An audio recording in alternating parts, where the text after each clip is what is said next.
Bien, buenas tardes y bienvenidos al cuarto módulo de esta diplomatura en bioquímica clínica en el área de hematología. En el presente módulo vamos a hablar de síndrome hemolítico. Vamos a hacer algunos comentarios e hincapié en diferentes anemias hemolíticas, diferentes membranopatías y enzimopatías, así como algunas hemoglobinopatías estructurales y lo que se denomina rasgo talasémico. Bien, dicho esto, primeramente, antes de hablar de hemólisis, vamos a recordar algunos conceptos de eritrocito y su funcionalidad. Básicamente, el eritrocito tiene como misión y objetivo proteger y transportar la hemoglobina para la correcta oxigenación de los tejidos. Esto ya lo hemos visto en clases precedentes. El núcleo y otras estructuras citoplasmáticas en esta célula han sido reemplazadas por la hemoglobina y algunas enzimas que se disponen para la funcionalidad del mismo. Este elemento tiene una elevada capacidad de formabilidad, lo cual es muy importante para el tiempo de vida media en el cual está en circulación y para que cumpla su función de transportar la hemoglobina en los tejidos. Tiene una vida media en promedio aproximada de 120 días. Esto tiene una variación dependiendo de la situación y de la raza, de la edad, del sexo, pero normalmente se toma como tiempo de vida media estimado unos 4 meses o 120 días que tiene el eritrocito. Se elimina por el sistema mononuclear fagocítico del vaso y de la médula ósea. Estas características hacen a la estabilidad de este elemento en circulación. Entonces, la hemólisis en sí y la anemia hemolítica podemos definirlo al concepto fisiopatológico de hemólisis como la disminución de la vida media del glóbulo rojo en la circulación sanguínea. Esto se debe principalmente a una lesión del eritrocito, que ya vamos a ver. Esta lesión puede ser congénita o adquirida. Vamos a hablar principalmente de los defectos congénitos. Y lo que hace básicamente la hemólisis, o lo que se entiende por hemólisis, es la desaparición precoz del eritrocito de la circulación. Bien, estos conceptos que vamos comentando son muy importantes para introducirnos en esta temática que viene a continuación, que es el concepto de anemia hemolítica. Primeramente recordemos, como definición de anemia o el diagnóstico inicial de anemia, se entiende la disminución de hemoglobina por debajo de los valores de referencia para la edad y para el sexo. Sabemos que inclusive para diferentes razas los valores de hemoglobina que se manejan son diferentes. Entonces, para uno establecer el diagnóstico de anemia, tiene que hacer la cuantificación manual o automatizada de la concentración de hemoglobina. Son muy importantes los índices hematimétricos, que la utilización de estos índices se ha visto incrementada con la automatización de esta mecánica en los laboratorios de hematología. Y es muy importante la apreciación de la citomorfología eritrocitaria, que es lo que vamos a hacer hincapié en el resto de esta clase. Dentro de los índices eritrocitarios, uno de los más importantes es el volumen corpuscular medio, que se define por la fórmula que tienen allí. Y acá tenemos que comentar que muchos contadores hematológicos, principalmente aquellos que tienen el principio de impedancia incorporado, cuantifican el volumen corpuscular medio y a través de esta fórmula y la cuantificación de los hematíes calculan el hematócrito, y otros contadores hematológicos más modernos tienen la posibilidad de cuantificar el hematócrito y utilizando la misma fórmula calculan el volumen corpuscular medio. Este es un índice muy importante que es representativo del promedio del total del volumen que tienen los glóbulos rojos y nos va a ser muy útil en la clasificación citomorfológica de las anemias. La hemoglobina corpuscular media se define de la misma manera, que es la concentración de hemoglobina promedio que tiene cada glóbulo rojo, y se define por la fórmula que tienen allí. Y el CHCM, que es la concentración de hemoglobina corpuscular media, es muy importante por dos razones. Por un lado, este es un parámetro que normalmente no se altera prácticamente en ninguna patología, salvo en algunas membranopatías que la vamos simplemente a mencionar en esta clase, que son muy específicas, como es la serocitosis y otra membranopatía por allí. Pero la mayor utilización que tiene este índice es justamente para un control de calidad interno de cómo está funcionando el control hematológico. Es para lo principal que se utiliza. Y lógicamente, cuando uno define los valores que tiene un paciente de sus índices eritrocitarios, Hay que tener presente las variaciones fisiológicas de estos índices. Muchos de estos analitos son de variación circadiana, por lo cual no es lo mismo hacer un dosaje a la mañana que un dosaje al mediodía o un dosaje a la noche. Hay que tener en cuenta los errores más frecuentes, como puede ser obturación, por ejemplo, del canal de cuantificación de Matías, lo cual va a dar un valor falsamente disminuido de Matías, con lo cual nos va a dar un valor incrementado en este caso de BCM y de HCM, con lo cual uno ya puede tener en esas gráficas de control un indicio de qué es lo que está sucediendo en esa cuantificación errónea.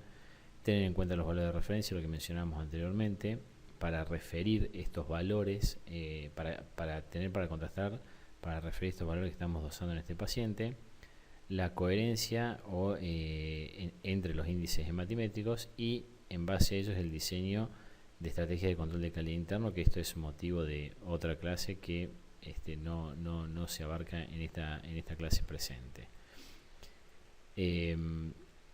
Entonces, la clasificación de las anemias podemos dividirla rápidamente en dos grandes clasificaciones. No son las únicas, hay otro tipo de clasificación, pero tal vez estas son las más utilizadas. Una, como decía recién, es la clasificación morfológica o citomorfológica, que se basa principalmente en el volumen corpuscular medio. En esta clasificación podemos dividir o encontrar tres tipos de anemia. Recordemos siempre que la anemia, partiendo de la premisa que tenemos un valor de hemoglobina disminuido por debajo de los niveles normales para esa muestra de ese paciente, por sexo, por edad, por raza, etc. Entonces, si esa anemia podemos clasificarla como microcítica, si el volumen corpuscular medio cuantificado es menor a 80 femtolitros, normocítica si va entre 80 y 98 femtolitros, y macrocítica si es mayor a 98 o 100 femtolitros. Esto sería la clasificación a grosso modo, ya lo vamos a ver un poquito más en detalle, de las anemias en su base citomorfológica.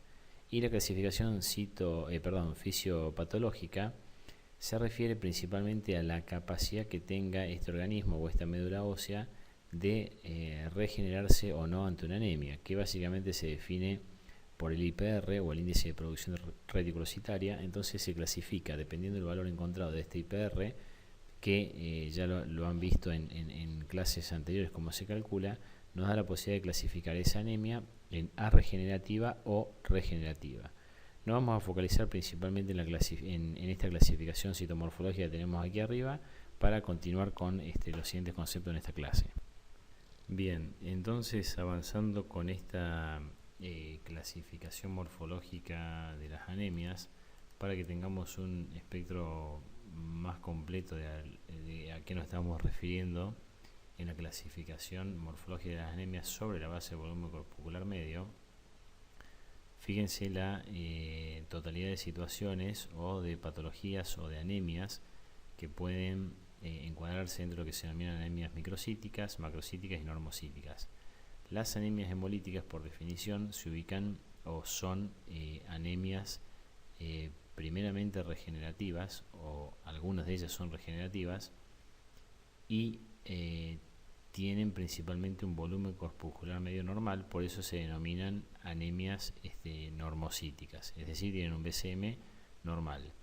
Dentro de estas anemias hemolíticas podemos hablar en una segunda clasificación si son intracorpusculares o extracorpusculares. Ya vamos a ampliar un poquito esta definición y nos vamos a focalizar principalmente en los defectos de membrana o membranopatías eritrocitarias, y vamos a hablar fundamentalmente de la más común, que es lo que principalmente podemos encontrar en el laboratorio, que es la esferocitosis hereditaria, y también vamos a vertir algunos conceptos sobre la segunda en frecuencia o en incidencia, que es la eliptocitosis congénita o hereditaria también.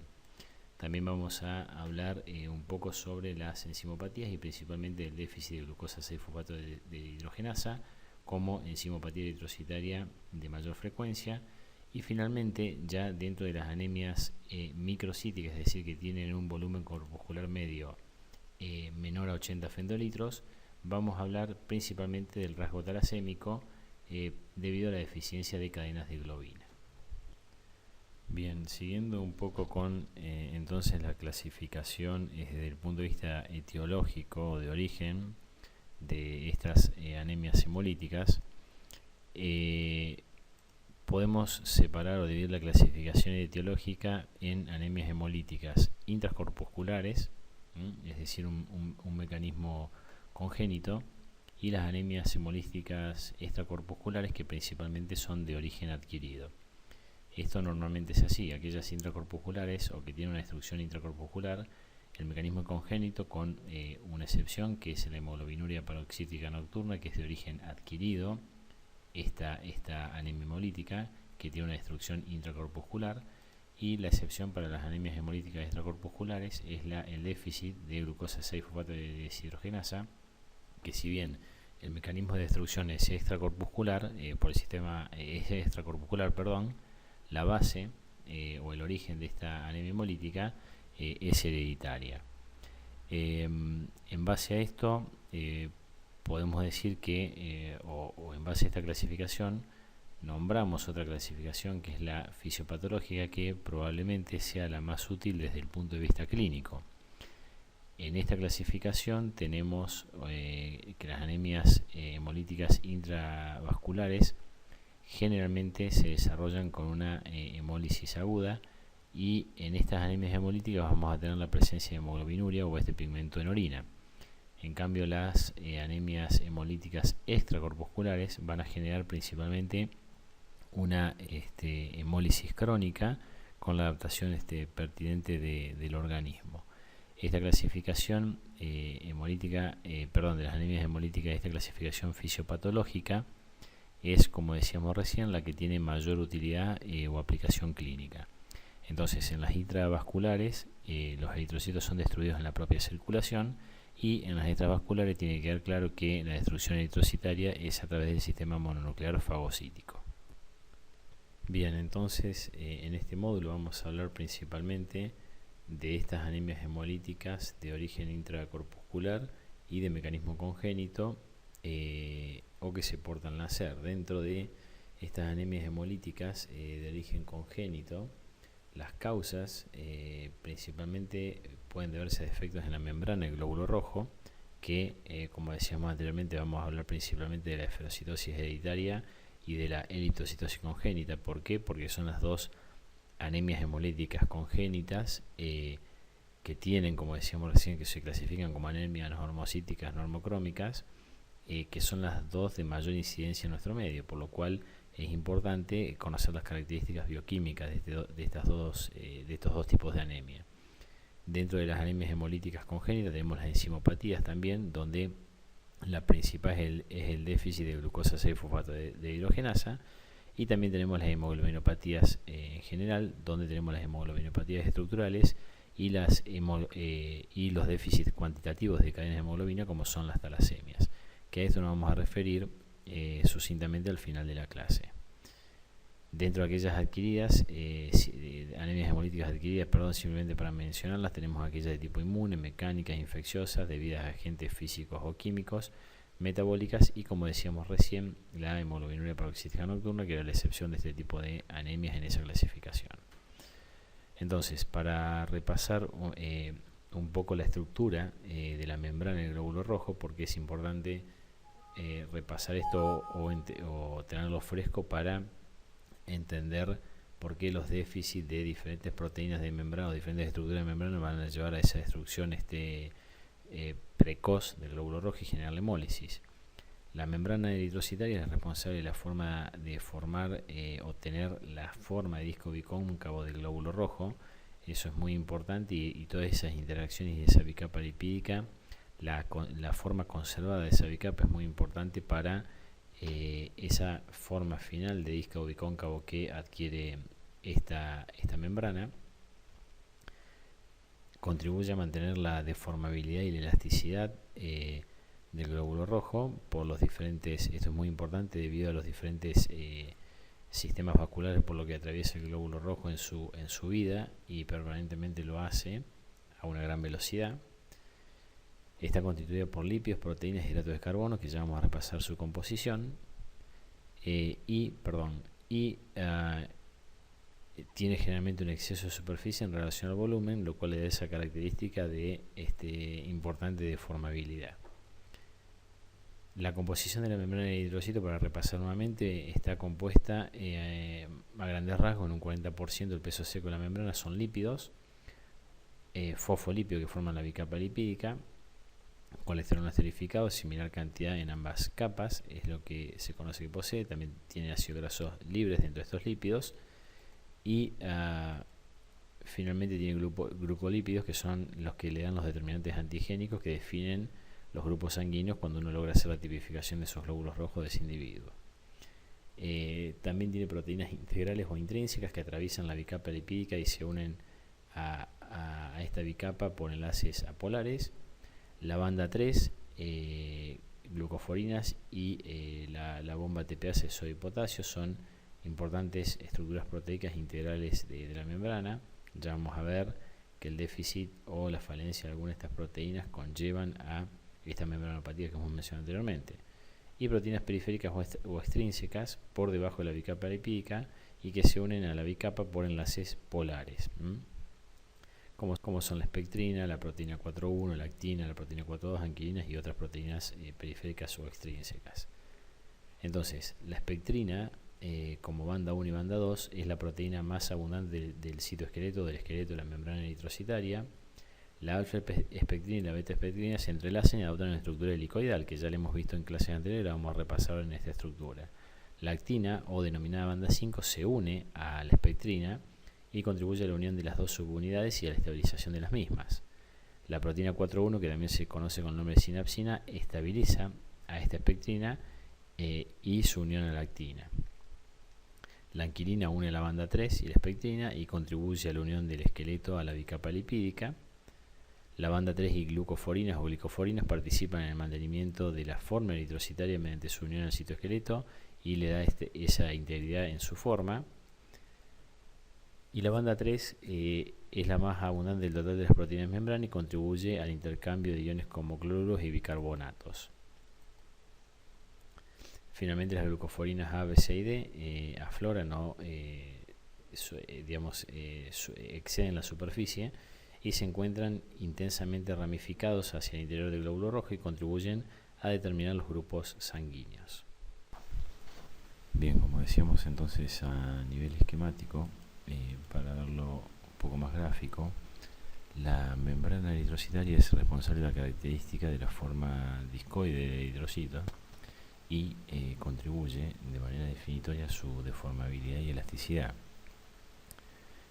Esta membrana biológica, al igual que la mayoría de las membranas biológicas, están compuestas por lípidos, hidratos de carbono y proteínas, que es lo que veíamos anteriormente en su composición.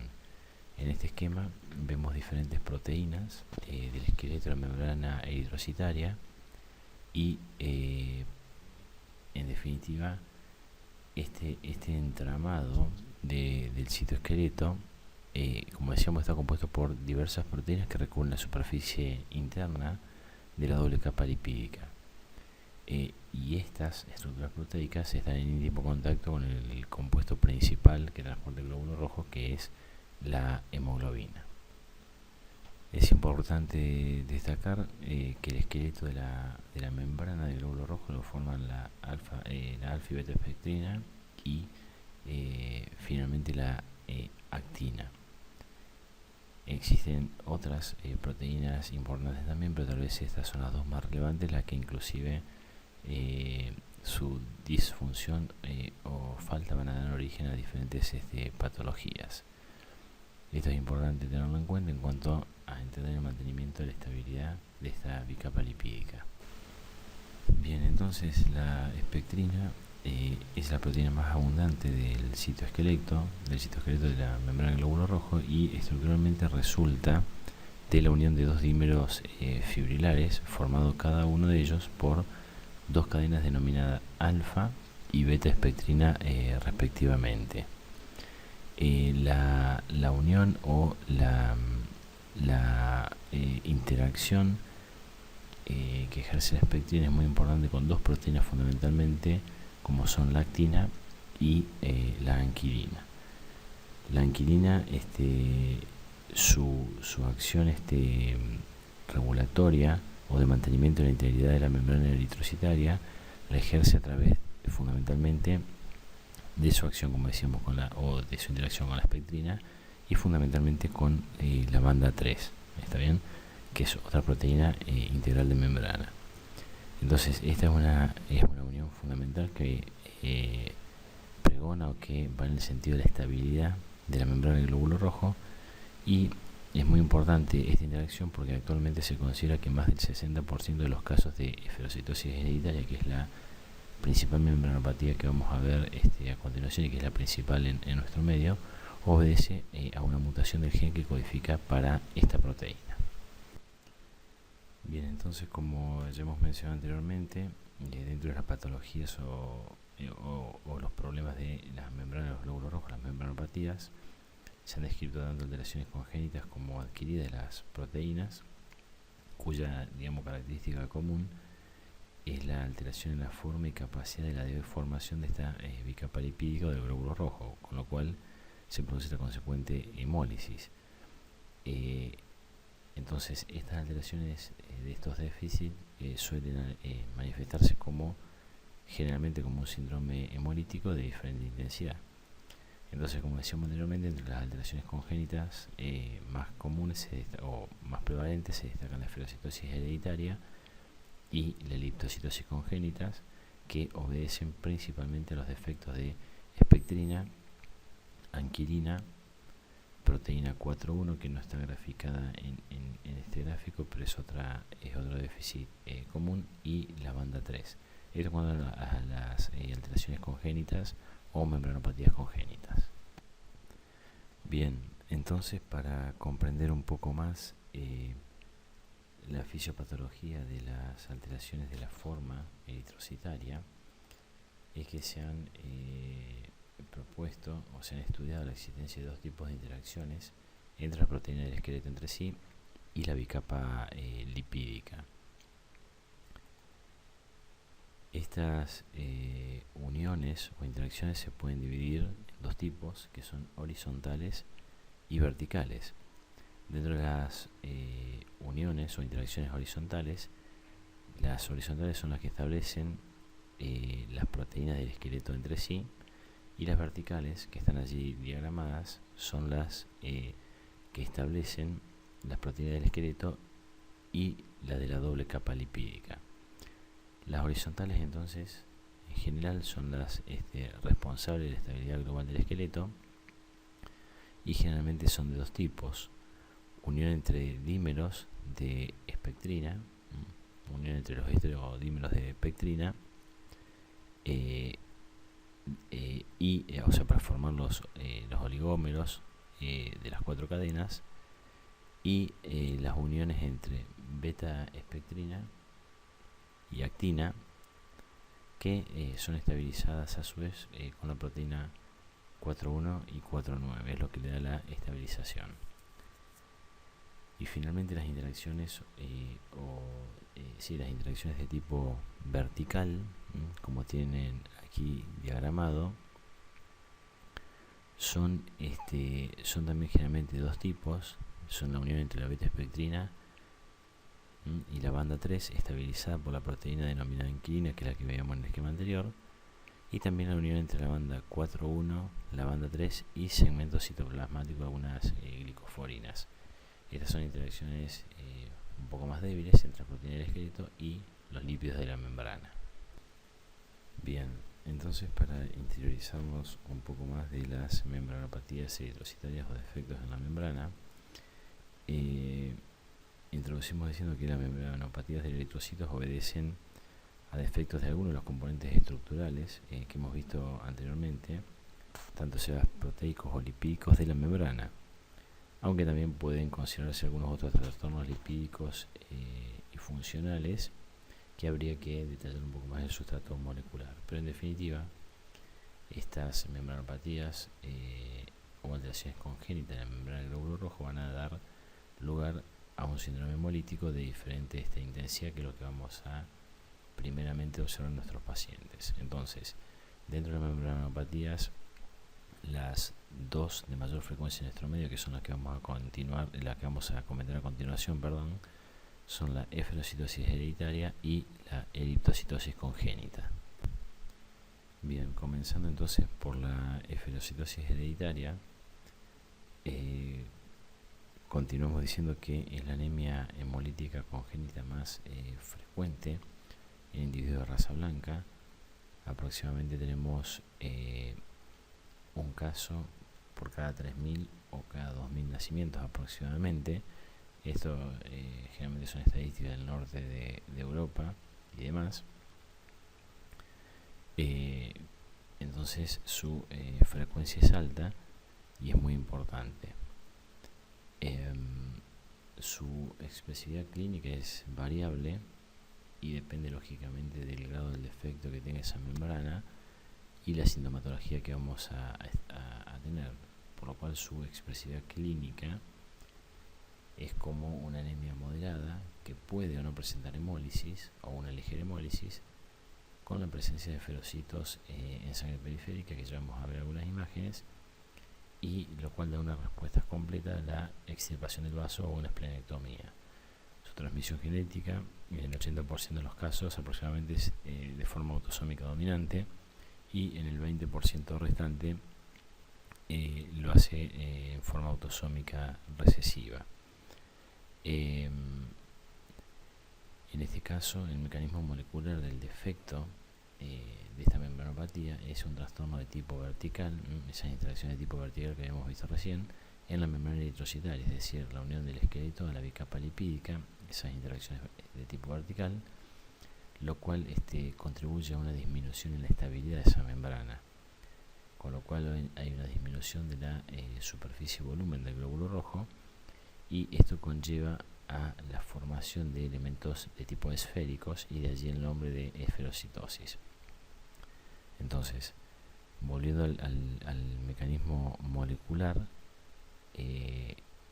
como decíamos recién, obedece a un defecto proteico en la membrana, por lo cual se debilita la unión del esqueleto a la bicapa lipídica.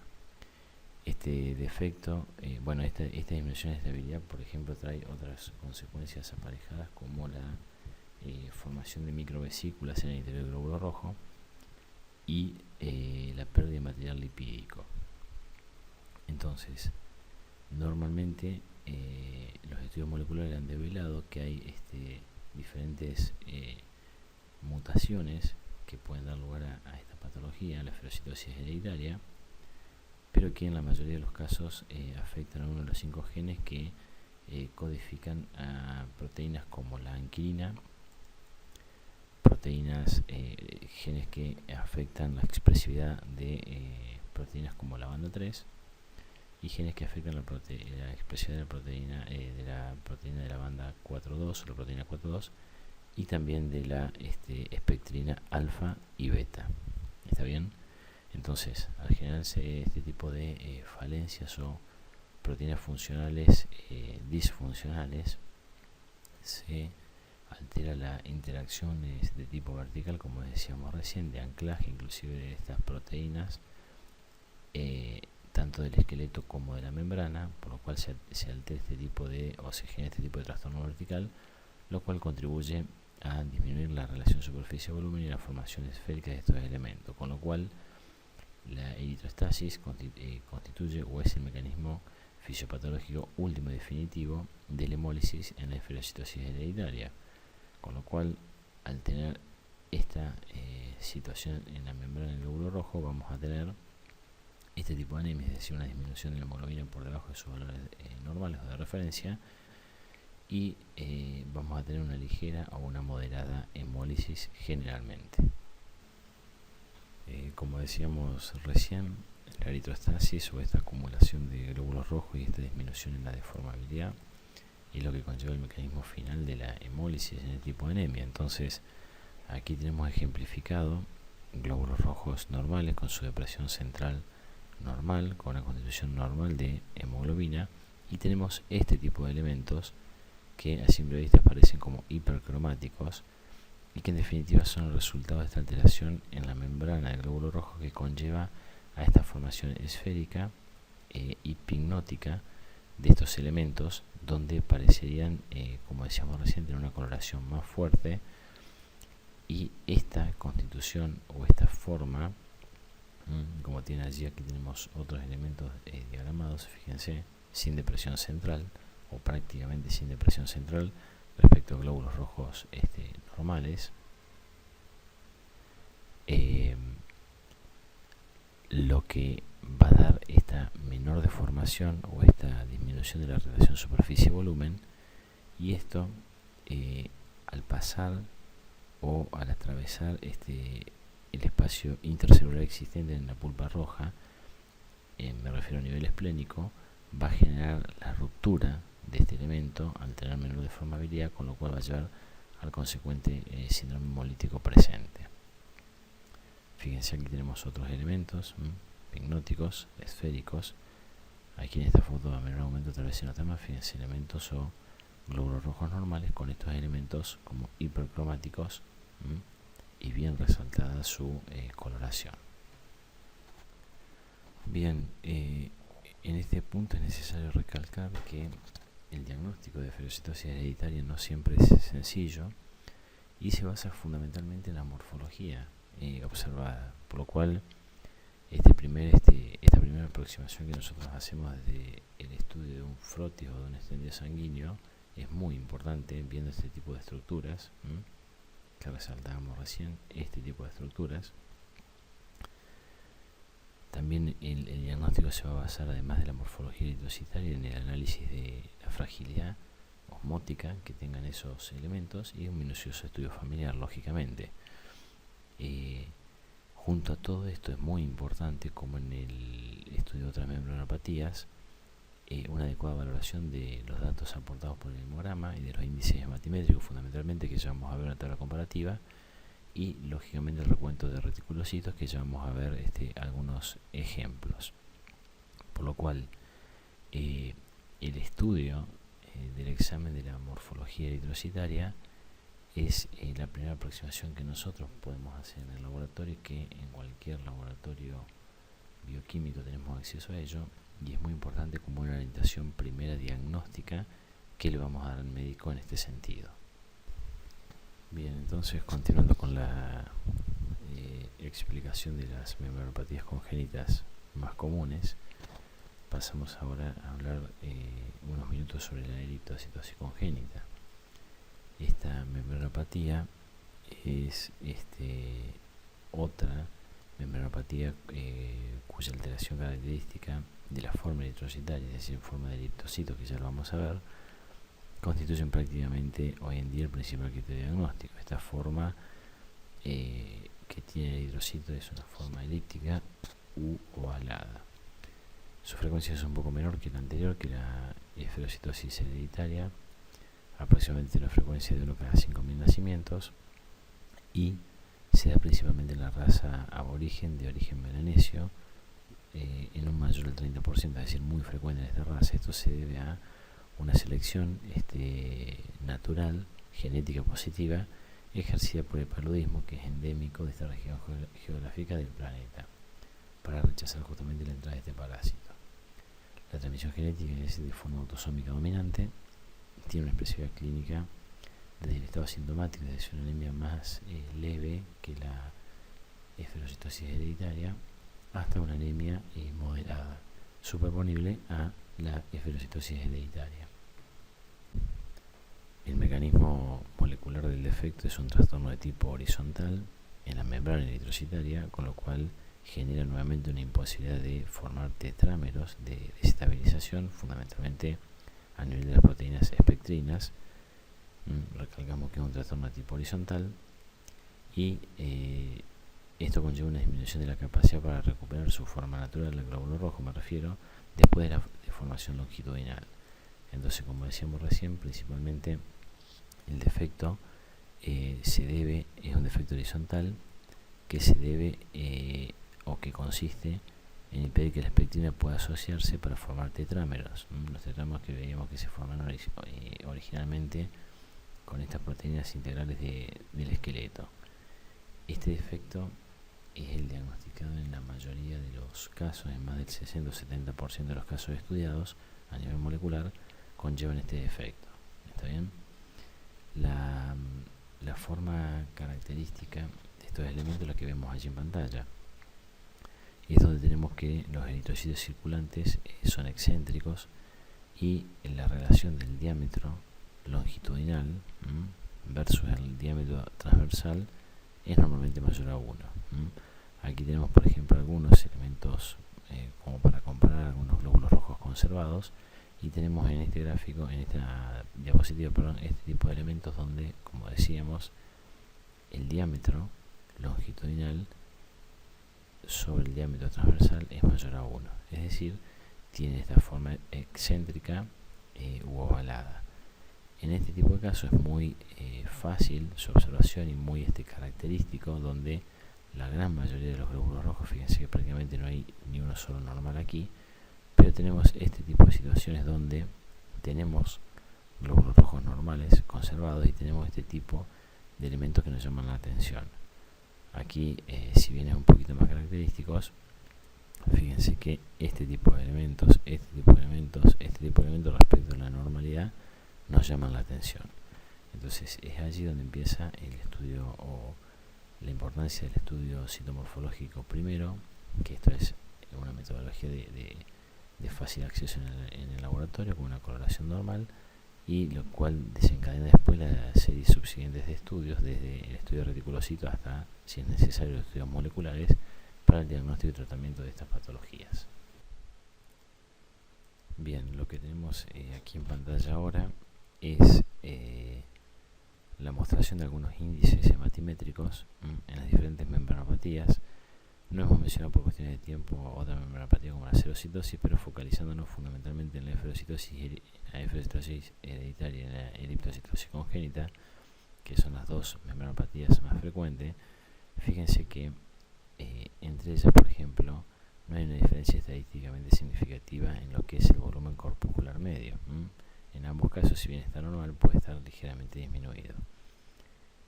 Tampoco tenemos una diferencia importante en lo que es la hemoglobina corpuscular media, si bien está más para el límite inferior que el superior, respecto inclusive a otras membranopatías. Pero sí tenemos diferencia, por ejemplo, en lo que hace al recuento absoluto de reticulocitos, donde en un caso como la eferocitosis lo tenemos bastante más aumentado, con una diferencia estadísticamente significativa respecto a la eriptocitosis. Esto habla de una hemólisis más intensa en este tipo de membranopatía como la eferocitosis hereditaria respecto a este otro tipo de membranopatía como la eriptocitosis congénita, donde vemos que el valor absoluto de reticulocitos es menor. Y así podemos hacer como un desagregado de los diferentes índices hematimétricos, donde tenemos, por ejemplo, en aquellos controles hematológicos modernos que nos dan estos índices, el índice de eritrocitos hipercromáticos, donde vemos que es mucho mayor en la eferocitosis que en la eriptocitosis. Esto habla del contenido de hemoglobina por cada glóbulo rojo. Estos índices los podemos ver en los controles, como decía, hematológicos más modernos, y nos ayudan a la disquisición o discriminación entre estos dos tipos de membranopatías eritrocitarias. Bien, entonces, como decíamos recién, estos índices hematimétricos son muy relevantes e importantes en el momento de establecer diferencias entre un tipo de patología y otra.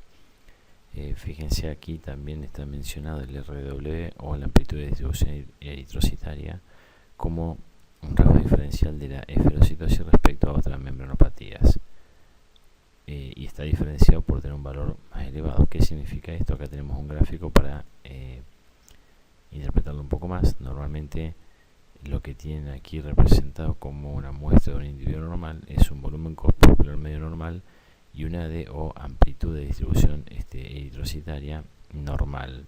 Esto también depende un poco de el sistema automatizado de medición que utilicemos, pero fíjense, por ejemplo, que en diferentes tipos de anemias microcíticas, macrocíticas o macrocíticas, si bien el BCM está disminuido y aumentado respectivamente, el AD o la amplitud de distribución eritrocitaria está normal.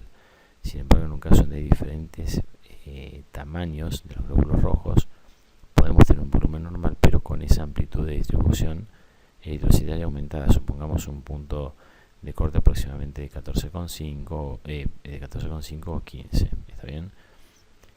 Fíjense aquí donde tenemos la presencia de una doble población. Tenemos una más microcítica y otra normocítica o más macrocítica. Aquí tenemos un hombro a la izquierda y aquí tenemos claramente una doble población.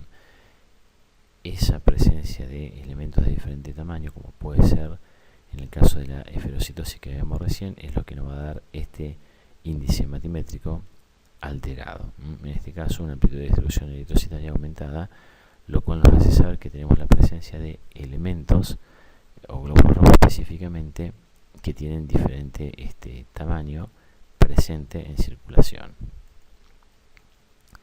Bueno, para continuar un poco entonces con el estudio de las diferentes anemias hemolíticas, vamos a mencionar algunos aspectos de la enzimopatía o defectos enzimáticos en el glóbulo rojo más frecuente o la más prevalente, que es el déficit de glucosa 6-fosfato deshidrogenasa.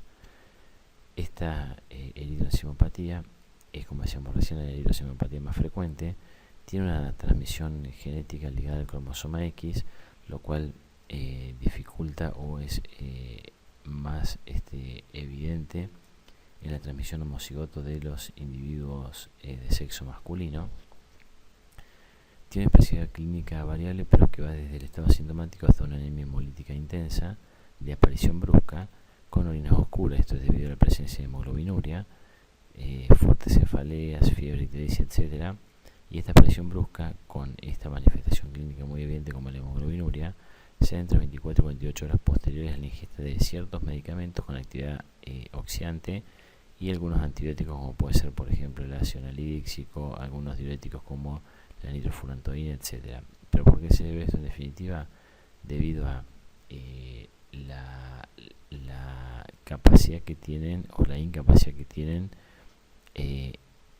estos glóbulos rojos en su metabolismo oxidorreductor, y al estar en presencia de agentes oxidantes generan este tipo de desbalance con esta aparición brusca. El mecanismo molecular del defecto se han clasificado 5 grupos que van desde el 1 al 5, y principalmente los de mayor expresividad clínica son los que se catalogan de grupo 2 y 3, que su expresividad clínica se manifiesta con anemia aguda debido a la ingesta de medicamentos o a la ingesta de habas. Este fabismo que está allí mencionado puede presentarse a cualquier edad del individuo, incluso después de haber tenido contactos previos indolentes con habas. Esto es algo muy particular, y el mecanismo particular de la ingesta de habas o del fabismo se debe al efecto de ciertos derivados de estas habas, como pueden ser por ejemplo la divisina o el isouramilo, que tienen una potente acción oxidante. Entonces, al tener un déficit en esta cascada o en esta regulación oxidorreductor por parte del glóbulo rojo, vamos a tener la aparición de esta sintomatología clínica. Bien, entonces para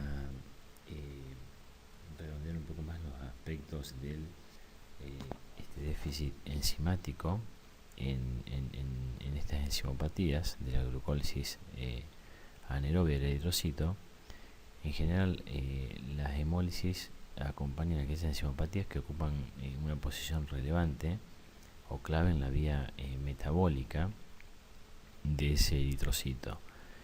Tiene una expresividad, como decíamos, variable, y la función principal que tiene en este caso la glucosa 6-fosfato deshidrogenasa es de proteger al eritrocito frente a agentes oxidantes como los que mencionábamos recién, diferentes tipos de medicamentos o fabismo o la ingesta de habas. Como decíamos, esta transmisión genética se presenta ligada al cromosoma X, y los individuos varones homocigotos son los que mayormente pueden padecer este tipo de trastornos. El diagnóstico de este tipo de eritroenzimopatías siempre es la demostración, digamos, del déficit enzimático mediante la determinación de la actividad enzimática a partir del embolizado de estos pacientes, y si bien los eritrocitos pueden presentar una morfología peculiar y caracterizada por el desplazamiento de la hemoglobina hacia uno de los extremos o lo que se denomina una excentrocitosis, es mucho más difícil morfológicamente, como veíamos recién en las membranopatías, poder interpretar rápidamente o observar evidentemente rápidamente un defecto de este tipo simplemente con una apreciación citomorfológica. Entonces, para resumir, algunos aportes que podemos hacer desde el laboratorio del estudio de las anemias hemolíticas. Generalmente las anemias hemolíticas se presentan con fiebre, un malestar general, mareo, dolor abdominal, ictericia, una palidez intensa dependiendo de la situación, fatiga muscular y taquicardias con palpitaciones. Esto para diferenciar lo que son las anemias hemolíticas agudas de lo que son las anemias hemolíticas crónicas, en las cuales tenemos una sintomatología como palidez seria, una franca ictericia o subictericia conjuntival y una esplenomegalia o aumento del vaso palpable. Esta demostración de la hemólisis lo podemos hacer a través del estudio de diferentes magnitudes hematológicas, como veíamos recién. El estudio del hemograma y el examen morfológico de los eritrocitos es muy importante, fundamentalmente en las membranopatías que ya hemos mencionado, como la eliptocitosis y la esferocitosis. El estudio del volumen corpuscular medio, que puede estar normal o ligeramente aumentado. Esto se debe fundamentalmente a la presencia de reticulocitos, que ya vamos a ver que los reticulocitos en definitiva son el estadio predecesor de la hematía inmaduro circulante de sangre periférica, y que en el caso de anemias de tipo regenerativas, como son generalmente las anemias hemolíticas agudas, salen a circulación estos glóbulos rojos inmaduros más rápido de lo que tendrían que hacerlo, con lo cual, al ser elementos ligeramente superiores en tamaño a un hematía normal, nos van a dar un volumen corpuscular medio ligeramente aumentado. Lógicamente, la prueba obligada para el estudio o la demostración de la hemólisis es la observación detallada de la morfología eritrocitaria, lo cual nos da una fuerte orientación diagnóstica, como veíamos recién, en el caso de poder hacerlo. Signo biológico de hemólisis tenemos, por ejemplo, el aumento de bilirrubina por la fracción no conjugada, lógicamente, el aumento de la enzima LDH, la disminución de la aptoglobina y hemopepsina, la presencia de hemoglobina libre en plasma, y la presencia de hemoglobina en orina o hemoglobinuria, como veíamos recientemente. También el estudio de la destrucción eritrocitaria periférica y la regeneración medular. Estas son, tal vez esta es una prueba no convencional, mucho más elaborada, como es la determinación de la vida media eritrocitaria, que sería lo ideal, con cromo marcado reactivamente para ver el tiempo de vida media del eritrocito. Y tal vez la prueba que más rápidamente tenemos acceso, que es lo que vamos a ver a continuación para el estudio de las anemias de tipo regenerativa o regenerativa, es el recuento de reticulocitos en sangre periférica, lo cual tiene una importancia diagnóstica en el estudio de la evolución de este tipo de anemias. Entonces, entendiendo que cambios morfológicos eritrocitarios están asociados con distintos tipos de anemia, es muy importante correlacionar los parámetros eritrocitarios con los hallazgos en el frotis de sangre periférica, como decíamos recién.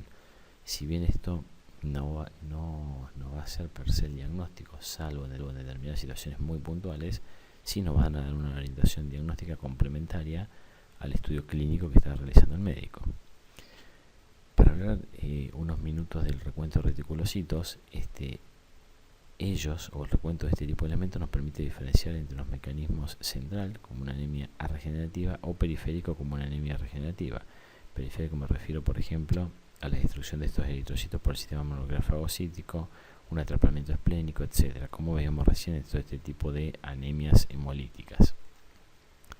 Entonces, el recuento de reticulocitos, en definitiva, nos va a dar una idea de si esa médula tiene capacidad de regenerar o no esos elementos que están siendo destruidos, con lo cual nos va a hacer la diferenciación entre una anemia de tipo hemolítica de tipo central o de tipo periférico.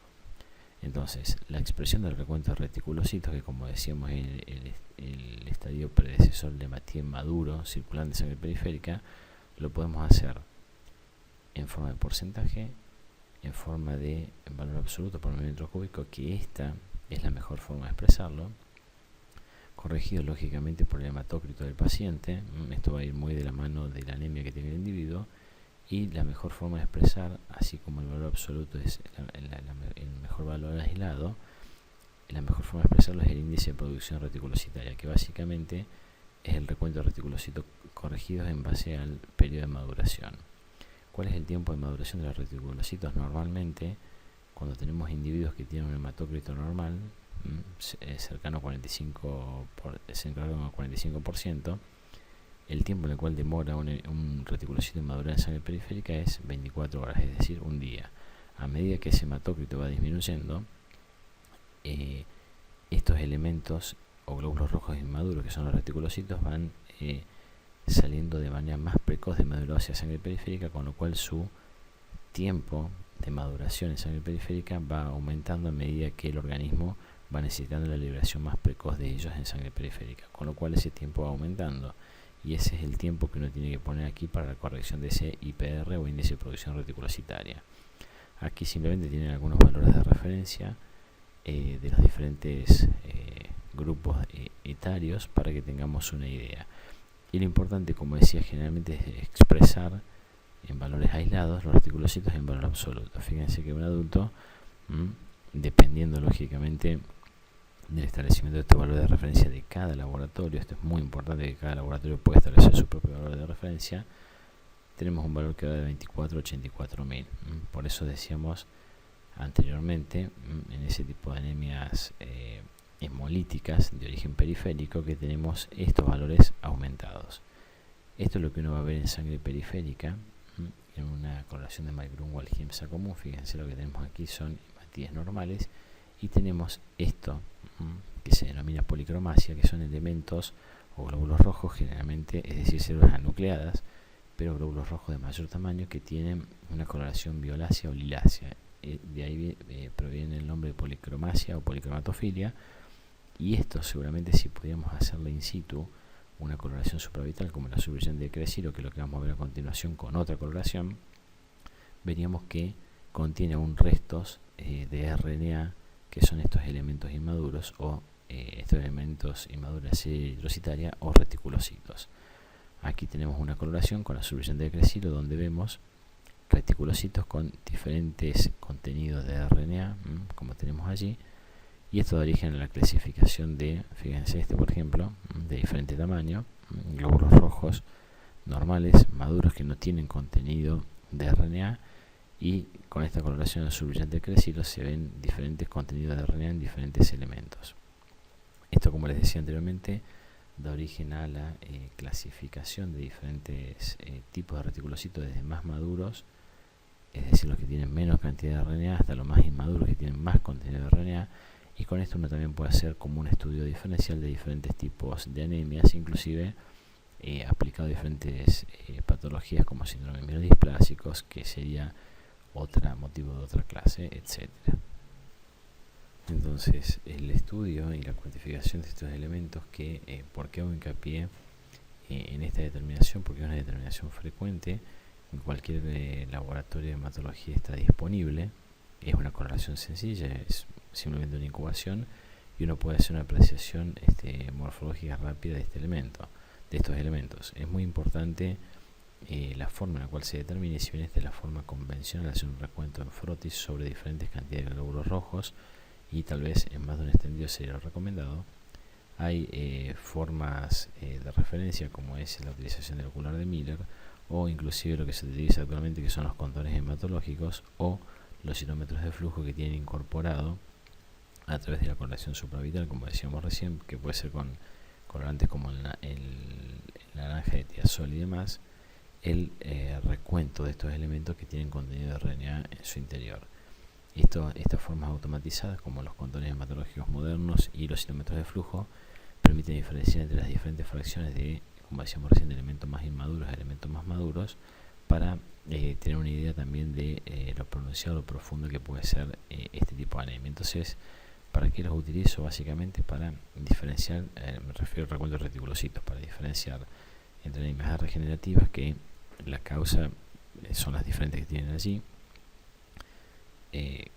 Básicamente una anemia regenerativa es una anemia de tipo central, con la lesión de progenitores eritropoyéticos por estas diferentes causas, y diferenciar, como decíamos, entre anemias regenerativas y anemias regenerativas, donde una de las principales causas es la hemólisis, que pueden ser congénitas, adquiridas o es de tipo hemorragia. Y dentro de las hemólisis congénitas tenemos los tres tipos que hemos mencionado hasta ahora, que son la alteración de la membrana o membranopatías eritrocitarias, la alteración de diferentes enzimopatías o eritroenzimopatías o enzimopatías eritrocitarias, y las hemoglobinopatías, que es lo que vamos a hacer referencia a continuación. Bien, entonces continuando con esta clase, vamos a comentar algunos aspectos de los defectos congénitos entonces de la hemoglobina, como veníamos comentando recién, y vamos a comenzar hablando de los defectos estructurales de la globina, de las cadenas de globina, que es lo que se conoce como hemoglobinopatías estructurales. Recordando rápidamente la estructura de la hemoglobina es una proteína de 68 kilodaltons que está compuesta por 4 cadenas de globinas y un grupo hemo en cada una de ellas.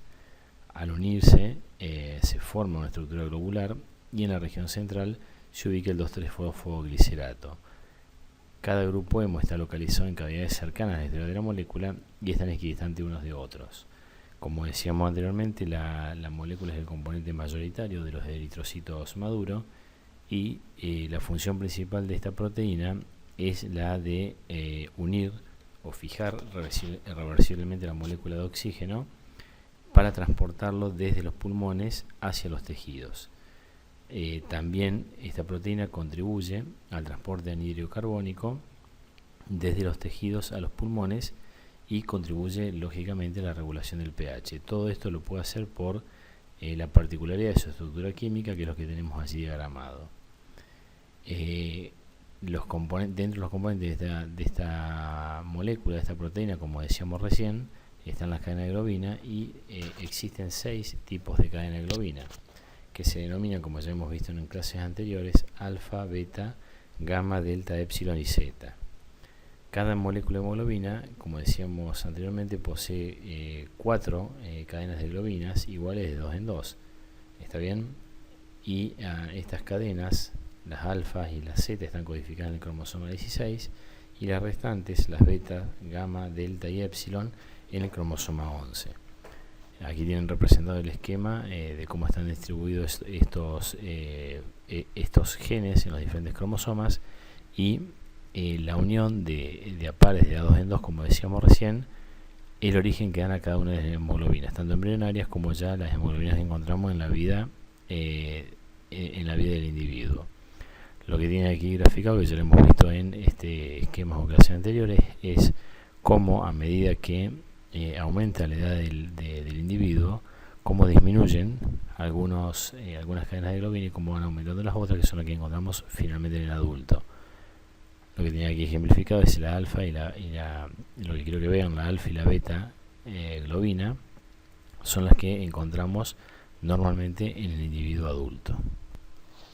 Bien, la composición de la estructura de la hemoglobina entonces es importante para entender a partir de su fisiología qué patologías o qué problemas vamos a tener cuando hay déficit o cambios estructurales de las diferentes cadenas. Entonces, como ya hemos visto en las primeras clases, se han descrito varias moléculas de hemoglobina humana estructuralmente diferentes que son sintetizadas en diferentes etapas del desarrollo ontogénico y que responden a las distintas necesidades de adaptación del oxígeno a lo largo de la vida del individuo. Entonces, en el embrión, en las primeras semanas de vida, como tenemos aquí en el esquema ejemplificado, la síntesis de hemoglobina está restringida principalmente en los eritroblastos, que producen 3 tipos de hemoglobina, mayoritariamente, que tienen aquí ejemplificado, las hemoglobinas embrionarias. La hemoglobina tipo Gower 1, que está compuesta por 2 cadenas de globina epsilon y zeta. La hemoglobina Portland, que está también compuesta por 2 cadenas de globina gamma y zeta. Y finalmente la hemoglobina Gower 2, que está compuesta por 2 cadenas de globina epsilon y 2 cadenas de globina alfa, como tienen allí ejemplificado. Esto corresponde a la primera semana de gestación, como decíamos primeramente. A partir aproximadamente de la 8ª semana de gestación, que es el punto de inflexión que tienen allí, La eritropoyesis tiene lugar principalmente en el hígado, y en el hígado del feto, que sintetiza predominantemente lo que se conoce como hemoglobina fetal, que está compuesta por 2 cadenas de globina alfa y 2 cadenas de globina gamma. Y también se sintetiza en esta etapa donde estamos hablando de la síntesis fetal, la hemoglobina A, que está compuesta por 2 cadenas de globina alfa y 2 cadenas de globina beta. Estamos aproximadamente en esta etapa de la gestación. En la semana 18-19 aproximadamente de la gestación, que es lo que tienen aquí ejemplificado, entre esa semana 18 y el nacimiento, el hígado es progresivamente desplazado por la médula ósea en su hematopoiesis y es reemplazada en su hematopoiesis por la médula ósea, como decíamos recién, y se transforma en el principal órgano hematopoyético. Entonces, al nacer, el valor de la hemoglobina fetal, en el momento del nacimiento, el valor de la hemoglobina fetal está cercano al entre el 70 y el 90%. Estos valores van disminuyendo muy progresivamente, principalmente por la composición de la cadena gamma, lo que tienen allí ejemplificado, hasta alcanzar aproximadamente el 2%, o sea, muy bajo, cerca del sexto mes de vida.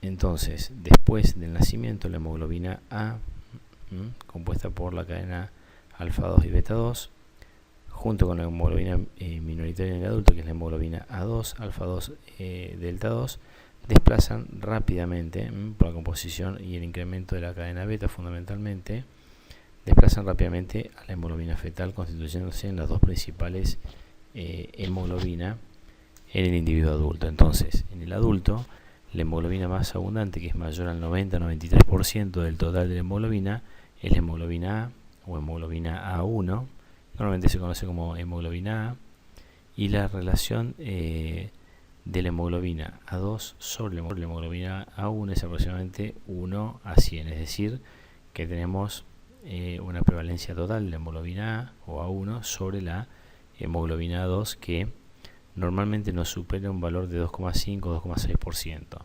Ya vamos a ver metodologías de laboratorio que nos permiten identificar o cuantificar claramente estos valores. Esto que mencionábamos recién, la distribución de los diferentes clústeres de hemoglobina con los diferentes cromosomas, son muy importantes en el estudio de las patologías tanto que afectan la estructura como la cantidad de la síntesis de las diferentes cadenas de hemoglobina.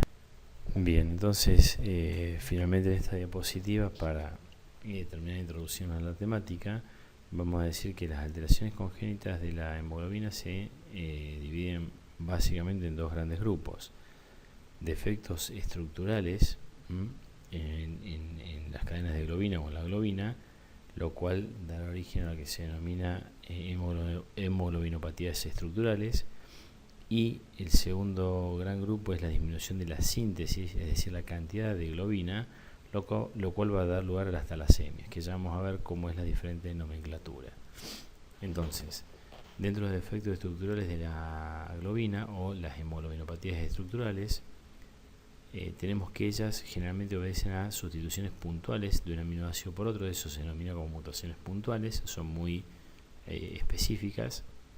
Con menor frecuencia tenemos pérdidas o deleciones o ganancias, que se denominan adiciones o alargamientos de la cadena de hemoglobina, inserciones, pero esto es en menor frecuencia que las sustituciones puntuales o mutaciones puntuales. Y el estudio de estas hemoglobinopatías, en el cual cambia, como decíamos recién, la estructura, es decir, la calidad de la hemoglobina, se hace principalmente o rutinariamente en los laboratorios de hematología con un nivel importante de complejidad, por electroforesis en acetato de celulosa y otros soportes a pH alcalino. Ya vamos a ver que hay otras metodologías actuales como el HPLC o la cromatografía tipo HPLC, en el cual nos ayuda también a discriminar un número importante de especies de hemoglobina presentes en una muestra.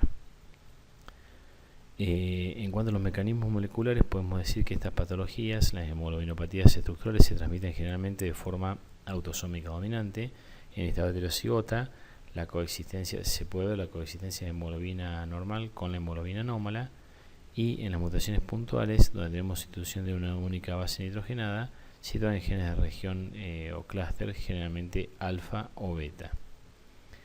El ser humano posee 2 genes beta y 4 genes alfa. Esto veíamos primeramente en la constitución de las cadenas de globina. Entonces, si la mutación afecta al gen beta, se observa un 50% de cada una de las fracciones, normal y patológica, y para el caso del gen en el caso de que se afecte un solo gen de la cadena alfa, existirá un 25% de hemoglobina patológica. Entonces, para definir la clasificación de las hemoglobinopatías estructurales, podemos separarlas en 3 grandes grupos. El primero es la disminución de la solubilidad o cambio en la carga superficial de la molécula de globina. El segundo grupo es una disminución de la estabilidad con precipitación intraeritrocitaria de la hemoglobina. Esto es lo que se denomina hemoglobinas inestables. Y finalmente la alteración de la función de la hemoglobina con aumento o disminución de la afinidad por el oxígeno. Esto también va a traer consecuencias a nivel sistémico principalmente. Entonces, la expresividad clínica de cada una de estas clasificaciones vamos a tener que va desde nula o asintomática, que es la mayoría de las situaciones, a una expresividad clínica de tipo anemia hemolítica, que son hemoglobinopatías con solubilidad alterada o inestables principalmente, poliglobulia, es decir, aumento de la afinidad por el oxígeno, la mayor generación de glóbulos rojos debido a la insuficiencia en oxígeno que se nota a nivel periférico, esa es la expresividad clínica, cianosis, disminución de la afinidad por el oxígeno, y hemoglobinopatías de tipo M, donde cambio se altera la afinidad que tiene esa molécula de hemoglobina por el oxígeno, y finalmente un fenotipo talasémico, donde tenemos hemoglobinopatías talasémicas, es decir, situaciones patológicas donde tenemos alteración en la calidad y en la cantidad de las moléculas de globina. Bien, explicada entonces esta clasificación, vamos a mencionar a continuación, solamente por una cuestión de tiempo también en la presente clase, las hemoglobinopatías con alteración en la solubilidad y o carga superficial, que representan en definitiva las hemoglobinopatías estructurales más frecuentes. Estas hemoglobinopatías estructurales con alteración en la solubilidad y en la carga superficial son las más fácilmente detectables en la práctica clínica, digamos, mediante lo que se conoce como la electroforesis convencional, con soporte en acetato, soporte de acetato en pH alcalino. Al alterarse la carga eléctrica superficial de esta molécula de hemoglobina, estas moléculas alteradas se diferencian fácilmente de la hemoglobina componente principal, que habíamos dicho que era la hemoglobina A o hemoglobina A1, y se van a diferenciar fundamentalmente por su diferente movilidad en la correa electroforética. Entonces, junto a esto, estas hemoglobinopatías se caracterizan por presentar una solubilidad disminuida, respecto a las moléculas de hemoglobina normal, con formación de lo que se denominan cuerpos tactoides, y eso lo vamos a ver principalmente en lo que es la hemoglobina S o en la anemia falciforme. Estos precipitados intraeritrocitarios deforman el eritrocito, que ya vamos a ver morfologías típicas, y por ello este tipo de hemoglobinopatías solo presenta manifestaciones clínicas en su estado homocigoto, respecto a lo que decíamos anteriormente de la expresividad clínica. Entonces, vamos a ver a continuación, tenemos un ejemplo, frotis de hemoglobinopatías estructurales de tipo S o anemia falciforme, como dice aquí. Estas microfotografías están mostrando glóbulos rojos falciformes en forma de os o cycle en su sigla en inglés, y esta característica forma se debe a la formación de cuerpos tactoides en el interior del glóbulo rojo. Estos generan una polimerización espontánea de un gel cristalino cilíndrico e insoluble, y es el principal factor catalizador de esta reacción, es el principal factor que cataliza esta reacción es la disminución en la presión parcial de oxígeno, es decir, la disminución en la exposición del oxígeno. Fíjense la forma que tiene de hoz este glóbulo rojo respecto a glóbulos rojos normales que tenemos en el frotis conviviendo. Aquí está claramente cómo se observa esta alteración de la superficie y volumen del glóbulo rojo. Como decíamos recién, estas alteraciones morfológicas que son claramente identificables y que a uno le llama mucho la atención en el vídeo, que es lo que me interesa que vean, esto lo vamos a poder identificar rápidamente en una corrida electroforética convencional. Entonces, esta deformabilidad o esta alteración morfológica que tienen estos elementos llamados drepanocitos en la sangre periférica conlleva una mayor adhesión de estos elementos junto con los reticulocitos al endotelio vascular, y esto constituye uno de los principales factores desencadenantes de las crisis vaso-oclusivas que son características de la anemia falciforme o de la drepanocitosis. Ello va a conllevar un efecto hemolítico, por eso lo estamos mencionando en esta clase de esta anemia, y la hemólisis en este tipo de anemias falciformes puede ser intravascular y extravascular. Como decíamos recién, esta crisis vaso-oclusiva tiene un origen multifactorial y se genera de manera espontánea y amerita un tratamiento clínico de urgencia. Cuando esta alteración es de tipo heterocigota, es decir, estamos frente al fenotipo de portadores de anemia falciforme, en ese caso heterocigoto se caracteriza por la ausencia de signos clínicos de la enfermedad y la presencia de esta hemoglobinopatía debido a la formación de hemoglobina S puede ponerse de manifiesto solo con técnicas más especializadas, como decíamos recién, la electroforesis a pH alcalino. En el caso del fenotipo falciforme, es decir, en el portador heterocigoto, el examen morfológico de los eritrocitos no muestra ningún tipo de alteración, entonces es muy difícil ver este tipo de formaciones, a no ser que uno lo induzca con una prueba que se denomina de privación de oxígeno, pero no se observan este tipo de elementos en el portador heterocigoto, como decíamos recién, y tampoco se ve alteración en sangre del valor de reticulocitos y tampoco se ve ninguna alteración en los índices hematimétricos como el volumen corpuscular medio, la hemoglobina corpuscular media y la concentración de hemoglobina corpuscular media.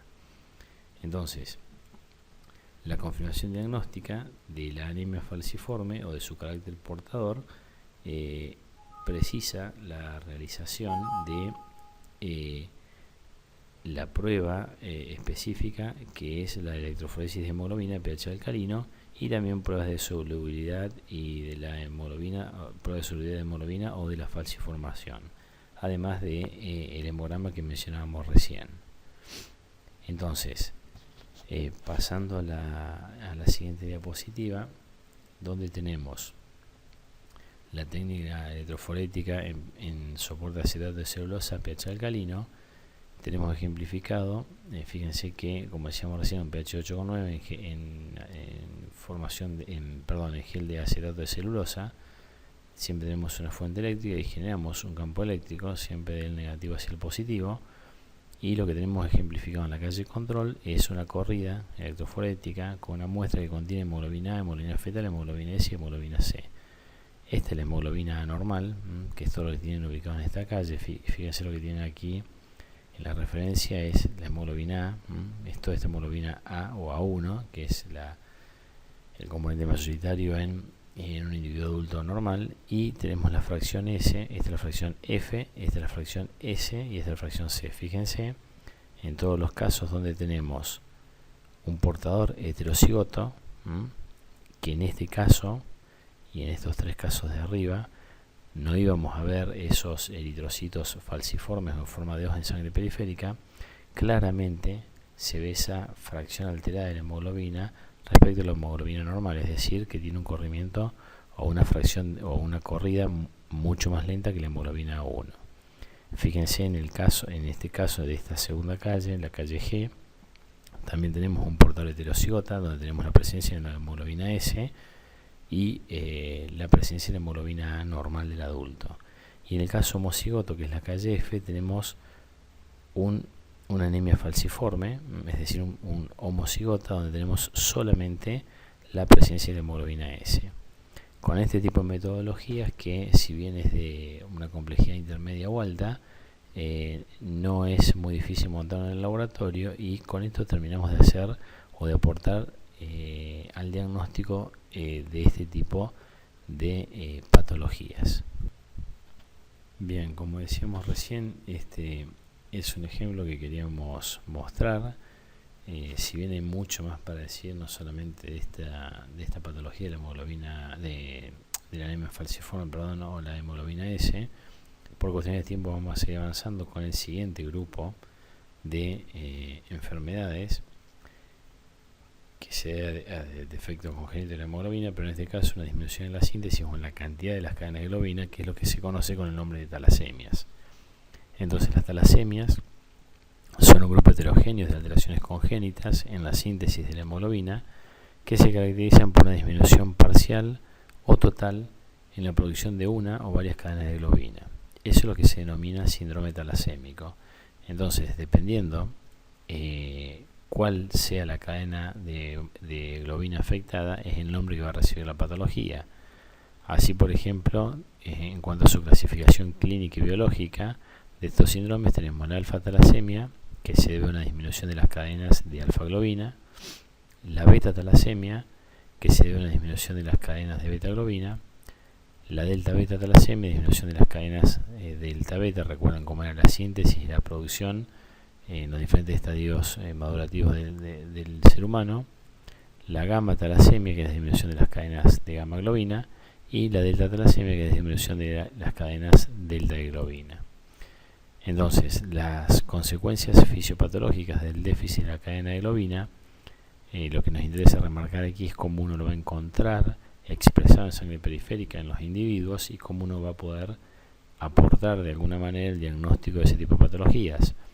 Al tener un déficit de la hemoglobinización, lo que vamos a tener es una disminución principalmente del volumen corpuscular medio y de la hemoglobina corpuscular media, lógicamente con un descenso de la hemoglobina por debajo de los valores normales, con lo cual vamos a tener una anemia de tipo microcítica hipocrómica. ¿Está bien? Y ya ahí empezamos con problemas, porque necesitamos establecer un diagnóstico diferencial entre otros tipos de anemias que ya vamos a ver, las dos principales. Otra consecuencia de este déficit en la síntesis de la cadena de globina es la precipitación intramedular a nivel de eritroblastos de las cadenas sobrantes, es decir, las cadenas que sobran, no las que son deficitarias en su cantidad, sino las sobrantes, al no poder conjugarse y sobrar, precipitan a nivel intracelular, a nivel del eritroblasto, con lo cual esto va a conllevar una inestabilidad en esta célula y una desaparición precoz de la misma, lo cual se conoce como eritropoyesis ineficaz. Y finalmente, otra consecuencia fisiopatológica de este déficit de cadena de globina es la disminución de la vida media del glóbulo rojo en circulación por las alteraciones morfológicas, lo cual va a conllevar a un efecto hemolítico. Esto, en definitiva, son todas consecuencias de la disminución en cantidad en la síntesis de las diferentes cadenas de globina. Bien, entonces, con esto que mencionamos recién, al tener este déficit en la hemoglobinización, vamos a tener alteración en las características del hemograma, como veíamos, aparte de la anemia, una disminución del BCM y del HCM. Ya para comentarlo a esta altura de la clase, es algo importante a tener en cuenta. En nuestro medio, los dos principales tipos de anemia, que ambas comparten una característica muy particular, que son anemias microcíticas hipocrómicas, son por un lado la anemia ferropénica, que es una anemia tipo carencial que se debe por falta de